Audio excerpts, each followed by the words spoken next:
Fala, galerinha do xadrez, tudo beleza? Tata Steel, um torneio longo, né, galera? Tem essa partida que eu vou mostrar aqui pra vocês, Erigaisi contra Sindarov, a luta pela liderança, e a gente ainda tem mais 2 rodadas pela frente no torneio, um torneio infinito, né?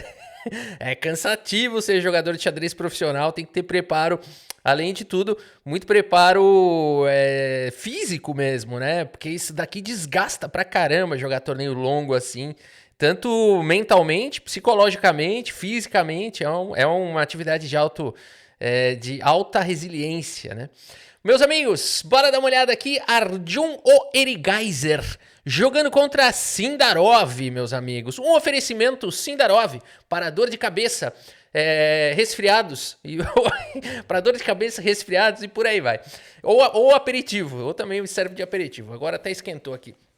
Galera, bora dar uma olhada então, essa partida aqui que aconteceu no torneio, que é partida de altíssimo nível, são os melhores jogadores do mundo. Eu vou mostrar a partida, depois a classificação e depois também como tá os ratings mundiais, né? Essa dinâmica toda aí de movimentação de rating. Bom, aqui a gente teve um peão dama, com o desenvolvimento aqui dos cavalos, o peão oferecido com gambito, recusado com o lance E6, e cavalo C3, o Erigaisi segue o desenvolvimento, o Sindarov vai para defesa semi-eslava. Muito bem, seguimos aqui com dama C2, desenvolvendo, trazendo uma atuação no centro. Peão toma foi jogado, que legal se as pretas pudessem jogar A6 e B5 aqui. O Erigaisi não vai permitir isso, já rasga um A4.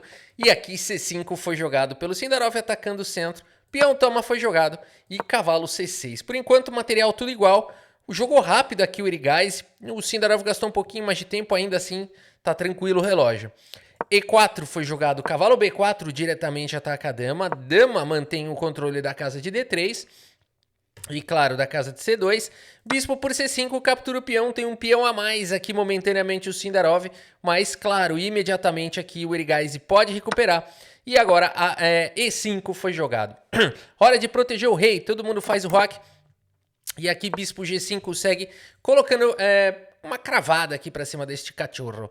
H6 foi jogado, bispo fica mantendo a tensão.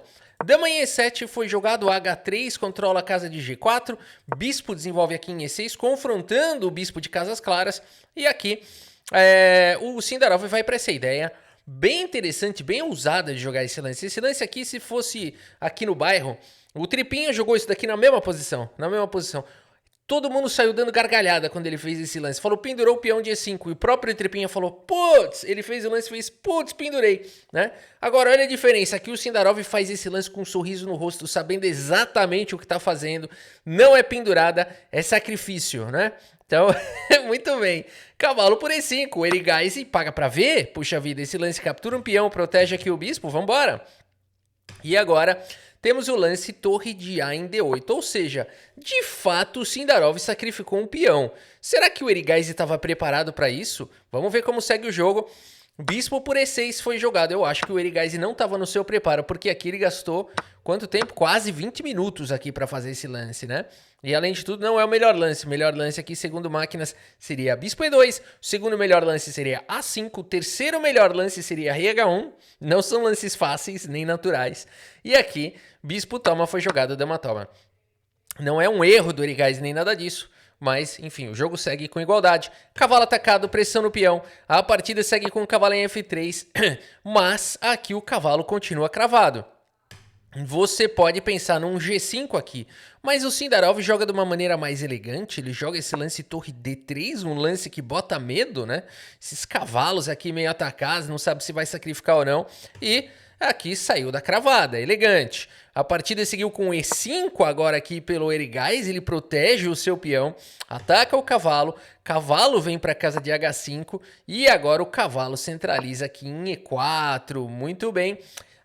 Bispo atacado. Seguimos com o lance B6, o Sindarov faz a proteção, lembrando que o Sindarov continua com um peão a menos, e o Stockfish continua falando que tá tudo certo, né? Então pra gente ver que altíssimo nível que é a partida desses caras, né? Isso aqui a gente tá falando de uma partida assim extremamente contemporânea, né? Moderna, com sacrifício de peão de longo prazo, né? Um negócio muito sofisticado que a gente tá assistindo aqui.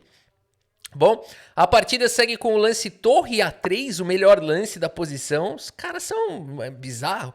Dama D5 foi jogado e agora o que fazer nessa posição? Esse cachorro aqui tá atacado. Torre toma, foi jogado atacando a dama. Cavalo toma, recuperando material. E aqui temos o lance cavalo C3 atacando a dama. Dama C4, esse lance aqui, o que ele faz, hein? Ele ataca o peão de A4, que no momento está defendido, mas também ataca o bispo, hein? É importante mencionar isso, que às vezes a gente esquece da atuação da dama nas horizontais, né? A gente sempre vê na diagonal, a gente sempre vê aqui reto e esquece de olhar na horizontal.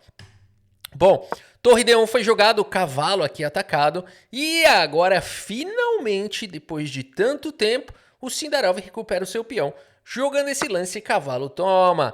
Notem que esse cavalo agora está sobrecarregado, então agora a gente tem trocas. Cavalo por E5 foi jogado, dama por H4, e o Sindarov recuperou o material e temos batalha de peças menores. Bispo e cavalo contra par de cavalos. Vamos ver como segue. Dama em F5 traz a dama para perto do rei. Cavalo vem para F4, que perigo.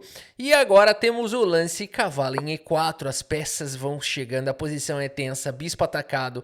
Nessa posição, o computador encontra essa linha aqui, ó, de bispo por F2. É um pouco surreal, né? Seguido de cavalo aqui com cheque. E se o rei quiser se defender aqui, tá pendurando a dama, né? Então teria que jogar aqui um rei H1. Opa, rei H1 não, tá pendurando a dama. Teria que jogar rei H2 para não pendurar a dama. E aí teria dama G3 com cheque, seguido de cavalo em F4, ameaçando o mate. Uma linha bizarra, né? E aí teria que defender o mate e aí você recupera o material. É bonitinha essa linha, é bem estilosa. Mas o Sindarov não sei se não encontrou, preferiu não jogar assim. Jogou diretamente com o cavalo E2, que sinceramente o Stockfish dá a mesma avaliação do que jogar aquele lance bispo por F2. Vamos ver, não parece ser a mesma avaliação, porque aquela linha pelo menos recupera ganha um peão, né? Vamos ver como segue aqui. Rei F1 foi jogado e agora cavalo D4, centraliza o pocotó, ataca a dama, mantém o cavalo atacado. Dama G4 praticamente é forçado. O computador fala que tem esse também, esse aqui é estranho de jogar, né? Mas, segundo as máquinas, daria igualdade. É bem estranho para um ser humano fazer isso. A partida seguiu com dama G4, mais natural. E agora, dama em E7, o Sindarov mantém as peças no jogo, mantém a tensão, mostrando que não está cansado. Cavalo por C5 foi jogado, peão retoma e agora a torre vem para E1, ameaçando um duplo de cavalo com ataque descoberto. Por isso, dama B7 foi jogado. Aqui também daria para simplesmente recuar a dama para cá. Mas dama B7 foi jogado. E agora dama em E4 propõe trocas. Não, o Sindarov não quer trocar. Dama em A6 com cheque, joga o rei para casa de G1. E dama por A4, tem um peão a mais o Sindarov, quem diria. Ele que sacrificou o peão no começo da partida, agora tem um peão a mais. Dama D5 foi jogado, ataca o peão. Dama em A5 foi jogado, protegendo. E agora a torre D1. Aqui a torre está atacada. É possível você fazer uma subida de torre bonita aqui, começar a atacar o rei. Seria a melhor opção aqui das brancas, ou torre E3 ou torre E4, são dois bons lances aqui que dão bastante flexibilidade para a torre. O lance torre D1 é um pouco mais passivo, claro que tem alguma ameaça aqui de um ataque descoberto na própria dama, né? Não tem nem essa ameaça de ataque descoberto, então esse lance aqui é um pouco mais passivo. A partida seguiu com dama C7 agora aqui pelo Sindarov e torre em E1 foi jogada. A gente vê que o Erigaisi aqui ele começa a se perder um pouquinho nos planos, torre D1 com torre E1, não fez muito sentido. E aqui seguimos com o lance torre D8, dama atacada. A dama volta para C4. Jogou defensivo o Sindarov, né? O Erigaisi. Quando ele joga a torre em 1, ele já previu que ele ia ter que sair daí, né? Jogou mais defensivo. E agora a torre 8 bota pressão no cachorro. F4 faz a proteção. E agora G5 é agressivo demais, né? O Sindarov ataca a defesa deste cachorro aqui do Erigaisi. O tempo deles já começa a ficar complicado, mas eles vão chegando perto do lance 40. Lance 38 agora foi feito. Torre D1 com a ameaça de tomar, né? Agora existe essa ameaça aqui de capturar o cavalo. Por isso, torre D8 faz a proteção. E agora a torre C1 ameaça aqui o peão. E cavalo em E6 faz a proteção do peão, ataca o peão de F4. E o lance 40 finalmente foi feito pelo Erigaisi com pouquinho tempo. Agora ele ganhou mais meia hora no relógio. O curioso é que esse lance que parece tão bom, né, que ataca o cavalo, que é o defensor do peão, é um lance errado e a gente vai ver por quê. O Erigaisi não tinha tempo de calcular suficiente, ele acabou fazendo esse lance e agora o Sindarov também tem que jogar rápido e ele faz aqui esse lance. Cavalo em F4, todo mundo ganhou mais meia hora no relógio. Qual é o problema do lance dama por C5? O problema é o lance torre D1, galera, com cheque, né? E aqui você não pode tomar, porque tá caindo a dama, então teria que jogar um rei H2, de qualquer maneira tá caindo a torre. Então as pretas teriam uma posição ganha. Por isso não dá para tomar, esse é o ponto todo. E agora cavalo G4 foi jogado, ganhando mais mobilidade, atacando. A H5 persegue o cavalo, cavalo em F6, rei G7 ataca o cavalo. Por enquanto o Sindarov vai conseguindo se manter com um peão a mais. Cavalo em E4 foi jogado e agora teria este lance, seria bastante forte aqui na posição. Dama em E5. Não é tão simples encontrar essa linha, porque tá caindo aqui em G5, você poderia seguir com o cavalo em E2, o ponto todo é esse, né? Com boa vantagem. Mas tem o peão de F7 sendo atacado, então não é muito simples jogar isso. Teria que encontrar agora esse lance torre D5, né? Para cobrir aqui o ataque em F7. Então não é tão fácil encontrar essa linha.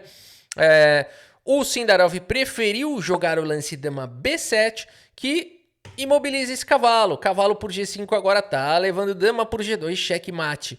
Por isso dama C2 foi jogado, dando liberdade para o cavalo, ameaçando o peão, uma vez que a dama tá protegendo o mate. Mas agora este super lance aqui do Sindarov foi jogado e não dá para tomar agora por conta de torre C4 ganhando a partida na hora. Olha que bonito isso, né? Você falou, por que tá ganhando? É só tirar a dama daí e tá tudo certo. Não, aqui você tá caindo a torre. Você não pode tomar a torre porque leva mate. E se jogar outra coisa, tô tomando a torre e se a dama retomar de alguma maneira, o mate tá vindo na sequência. Ou seja, uma posição ganha. Mas tem cheque aqui, tem cheque aqui. Cheque não faz nada. Aí eu tenho um cavalo aqui dando cheque na sequência. Ok. De todas as situações, essa seria talvez a menos mal para as brancas, ainda assim as pretas têm aqui a posição vitoriosa, né? Por isso a partida seguiu com o lance bonito, esse lance aqui do Sindarov, hein? Por isso a partida seguiu com o lance torre aqui em E1 e agora cavalo D3 foi jogado pelo Sindarov, trazendo as peças para o ataque. Temos agora dama D2 aqui. O que poderia ser um pouquinho melhor? Torre E2, a situação é difícil, o tempo dos dois já começa a ficar curto de novo. E agora é só o tempo que tem e 30 segundos de acréscimo a cada lance. Cavalo em F4 foi jogado pelo Sindarov, ataca a dama, coloca pressão em G2, mais uma vez o cavalo ali cravado. Dama C2 mantém a defesa, dá liberdade para o cavalo. E agora dama B4 foi jogado. Esse lance ataca o cavalo mais uma vez, ataca a torre. E agora dama C3 interpõe. A5 foi jogado, o Sindarov traz mais uma proteção para a dama.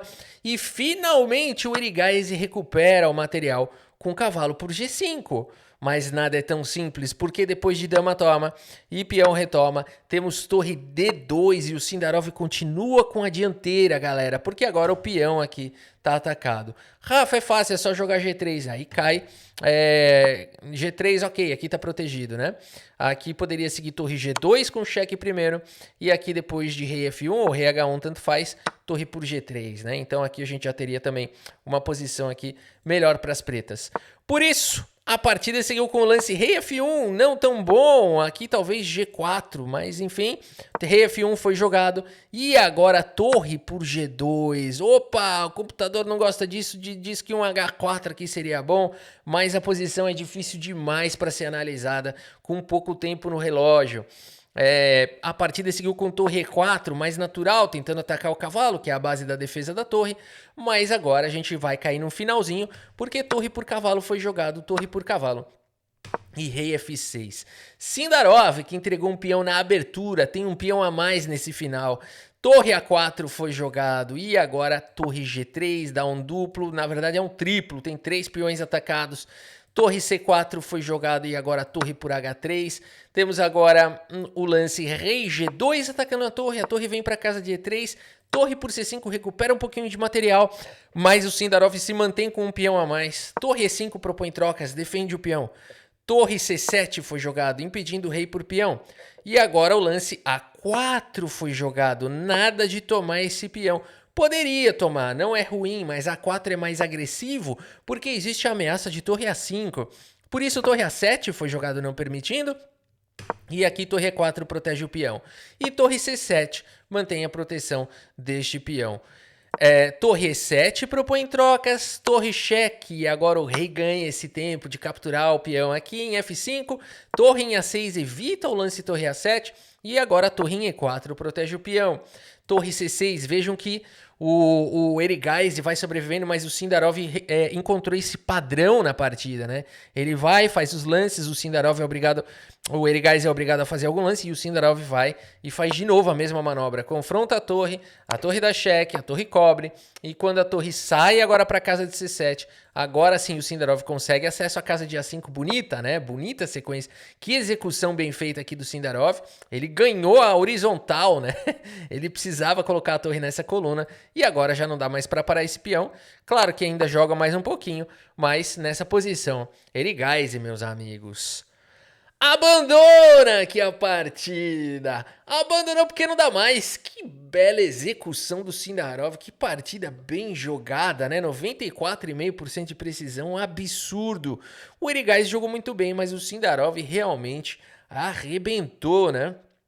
E aqui a gente tem, galera, a classificação aqui do torneio ao final dessa rodada, faltando apenas duas, né? Sindarov está na primeira colocação aqui com 7 pontos, junto com o Abdusattorov, os dois jogadores do Uzbequistão. Com 6,5 a gente tem o Jordan Van Furich, o Blue Baum e o Hans Niemann, galera. Essa turma pode ainda lutar pela primeira colocação aqui do Tata Steel, hein? E na sequência o Keimer com 6 pontos. Logo um pouquinho mais desafiador, mas não ruins ainda, Guiri e o Gukesh e o Fedosiev e o Erdogmus. O Erdogmus tem 14 anos, tá? Incrível isso, ele tá chegando em 2.700 de rating. O Carlsen já avisou que é o melhor jogador de 14 anos da história, o Erdogmus, tá bom? E assim, cara, é realmente incrível o nível desse cara, né? Com a idade que ele tem, é bizarro o nível dele em qualquer idade, mas especialmente com 14 anos. E não vão bem no torneio.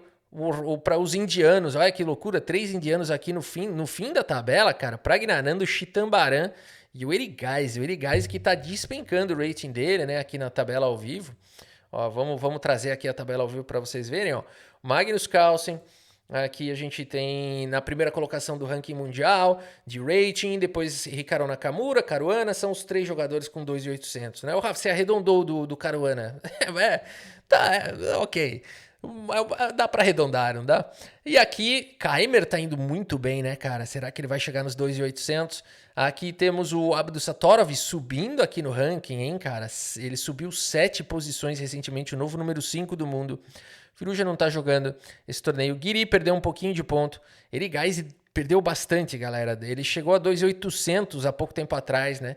Ainda assim, ele é o número 10 do mundo. Ainda assim, 2.750 rating gigante, né? Mas para quem já esteve nos 2.800, para ver como é difícil chegar e como é difícil manter, né? É bizarro. Gukesh vai se mantendo nos seus 2.750. Pragnanandh perde um pouco de rating. Sindarov ganha bastante, novo número 14 do mundo. Yanduda ganhando um pouco de rating. Niemann ganhando também bastante. E por aí vai, né, galera? Bacana ver a movimentação aqui do rating. A gente segue cobrindo o Tata Steel Masters e o Challengers 2026. Espero que vocês tenham gostado aqui da partida e do vídeo. Muito obrigado pela sua audiência. Um grande abraço para todos vocês e até a próxima. Valeu!